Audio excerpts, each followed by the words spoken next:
panahon ngayon kung saan maraming tao ang abala sa kani-kanilang buhay. May mga taong pinipiling magbigay ng oras, malasakit at pagmamahal para sa iba.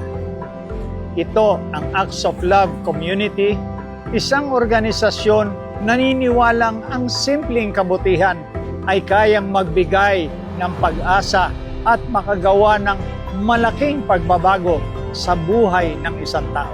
Dahil minsan, ang pinakamaliit na act of love at act of kindness ang siyang tunay na diwa ng bayanihan. Ako si Bob Ferrer at ito ang Good Stories. Sama ka, kwento natin ito.